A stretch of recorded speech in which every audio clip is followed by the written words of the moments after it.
Hi, my name is Sara. I am from Michigan, and I saw your YouTube video asking for some input, so I thought I would chime in and tell my story for what it's worth, and maybe it'll help your data. My story actually starts way back in 2012, and where I started back then is definitely not where I'm at today, but I really do have to start briefly at the beginning because it does kind of lead up to today. So back in 2012, I was around 180 pounds. I am 5'6" and I had some blood work done for something, and of all things, my glucose number came back flagged, and it was quite high. It was a non-fasting number. So my doctor had me go in right away and do the oral glucose tolerance test. And that number came back right on the cusp of prediabetes and type 2. And so he labeled me a prediabetic. Type 2 is in my family. And he's like, most likely it's genetic, but maybe try to lose a few pounds.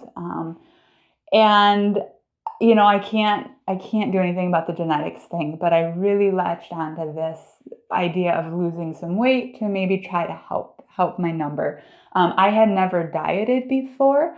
I had never tried losing weight before. I was a mom with 3 young kids, and frankly, I didn't care about my weight at that time. It was not on my radar, but I was like, okay, I need to do this for my health.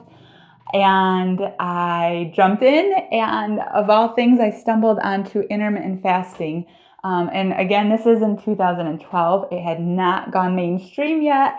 I just stumbled onto a group on a forum of ladies doing it, and I got plugged in with them and started counting calories, tracking calories along with that, using a food scale for the first time ever and measuring out portion sizes. And over a few months, I lost around 50 pounds. And I went in the spring of 2013. I had new blood work done, and I saw a fasting glucose number in the high 80s, I believe, at that time. So the weight loss totally helped with the health condition. And I then transitioned into maintenance. Still not knowing what I was doing, but I knew I had to keep with it because of the glucose situation. I was still eating a very standard American diet at that time, a very, lots of lean cuisines and low fat stuff because it was low calories. But I did well. I actually maintained the weight loss, and I went in twice a year for blood work. Consistently was seeing glucose numbers in the high 80s, low 90s. And I kept at that for several years, and it worked. I successfully maintained. And I got past the 2-year mark, which most people fail at. And I got past the 3-year mark and then the 4-year mark. And I thought I had it all figured out.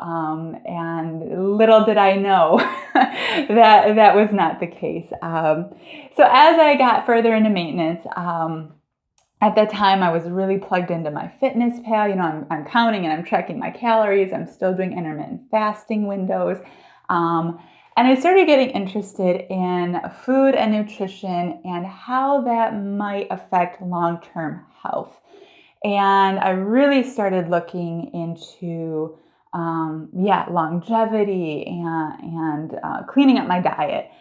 And of course, it's so cliche, but along with that, I totally got sucked into the whole plant-based way of eating. I mean, don't we all? Because that's the healthiest way to eat, according to all the experts. Got really into the blue zones and Dr. Furman and Dr. Greger's programs, and really just started focusing on plant-based. And I kind of dabbled in that for a while, but then last fall, so it'd be the fall of 2018, I really committed to it. And at that point, very low fat. I was eating salmon and a little bit of chicken every week, but otherwise it was plant-based. I was eating between 8 and 10 servings a day of vegetables and fruit, 4 to 6 servings a day of whole grains, sprouted grains, nuts and seeds regularly, beans a few times a week, green smoothies coming out of my eyeballs. I was eating the optimal healthy diet that is supposed to be the best.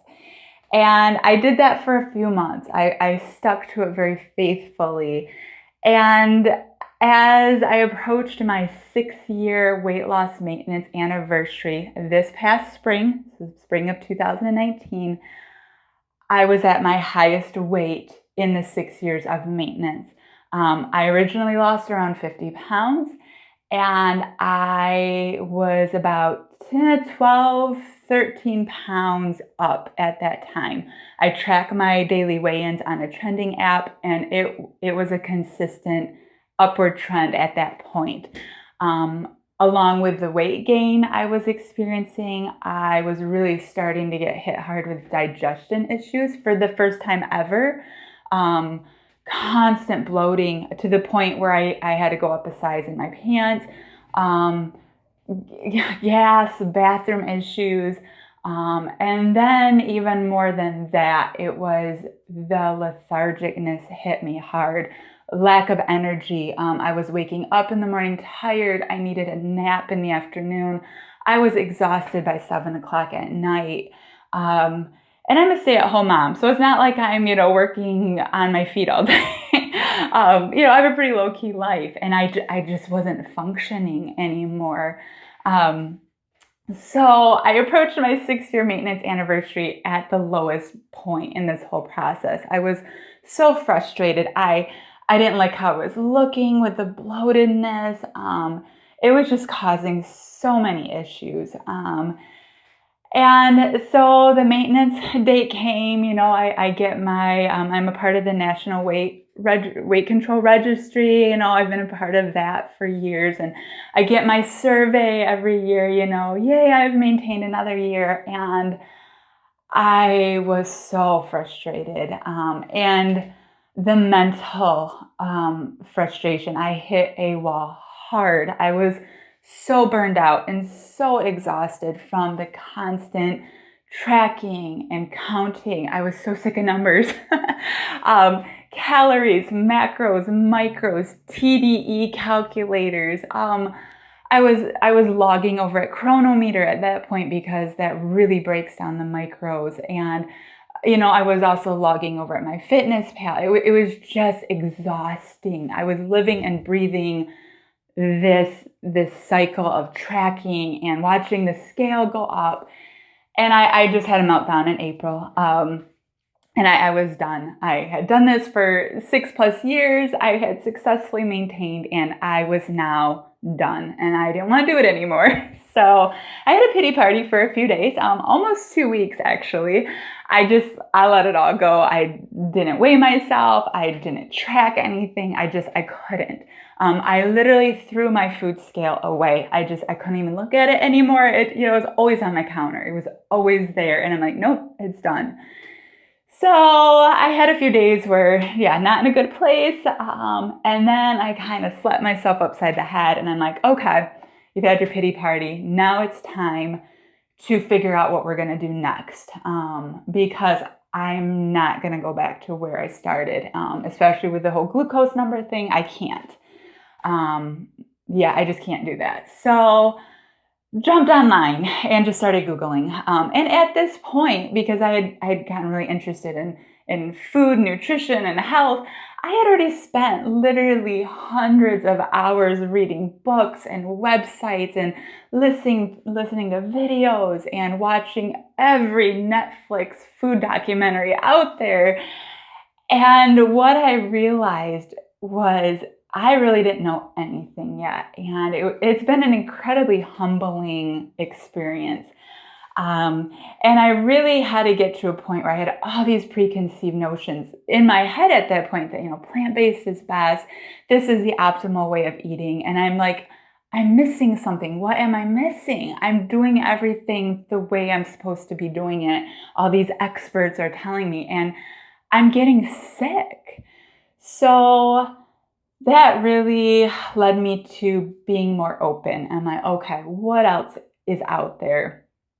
And really started looking at low carb for the first time. Had never done low carb, was never interested in it, but I just started looking at it. This whole keto thing, which I always thought just was such this fad thing. I'd see it on MyFitnessPal or whatever, but I was just like, all right, what is that?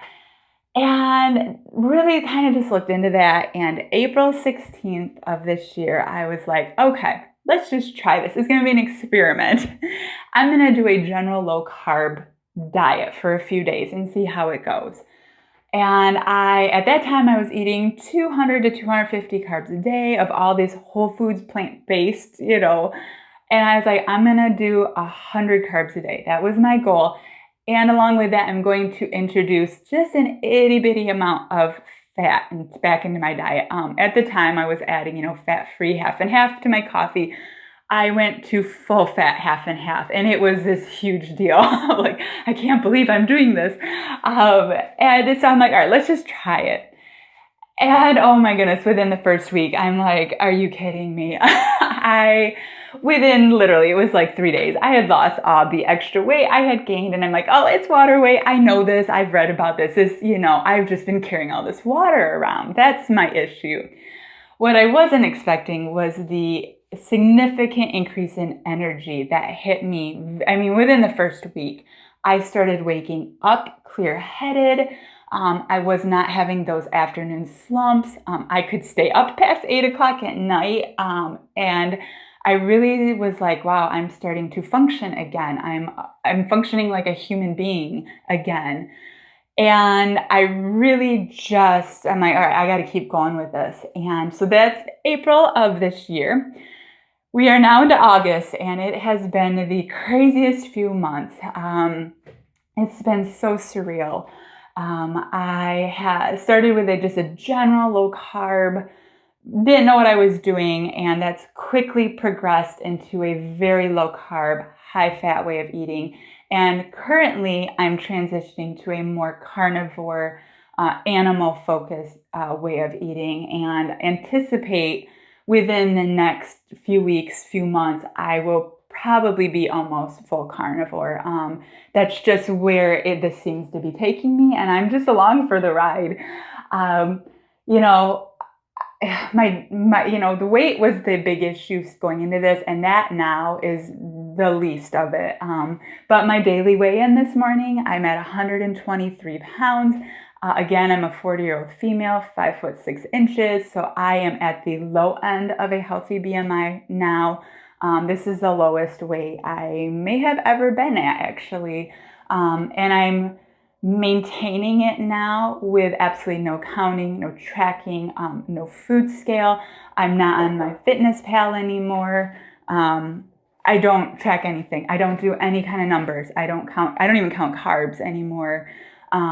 I only actually counted carbs for like the first 2 weeks of this, and then I'm like, I don't even need to do that. And my weight is taking care of itself, which is amazing, but more so the significant increase in energy. Going into this low carb experiment, I was drinking 3 cups of coffee a day and 4 to 6 cans of Diet Coke. That was my caffeine routine to get me through the day. And currently I drink the 3 cups of coffee still, but I've completely cut out the Diet Coke. I just don't need the caffeine anymore. And if I feel like I need something bubbly, I'll just grab a sparkling water. I don't need the caffeine. So that's been probably the biggest thing. Another unexpected side effect is no more PMS symptoms at all. I mean, that's been crazy. I've had a few cycles now, and it's just like there's gone. The bloating, the cramping, the sugar cravings, completely gone. I'm like, are you kidding me? And then the most crazy side effect, and I've just noted this literally within the past week or two. So as I've gone more carnivore, as I've gone more meat focused, I've always had bad teeth. I mean, since I was a kid, I've just had bad teeth and numerous crowns, numerous root canals, fillings. My teeth don't hurt anymore. And I'm in shock. I've always had achy teeth. Every time I eat or drink something, they would just ache. And I'm just used to it. That's just how my teeth are. I actually had a tooth, I had a crown done in January of this year, and I have all sorts of teeth on the watch list for more crowns, but I did have one that flared up with 2 infections.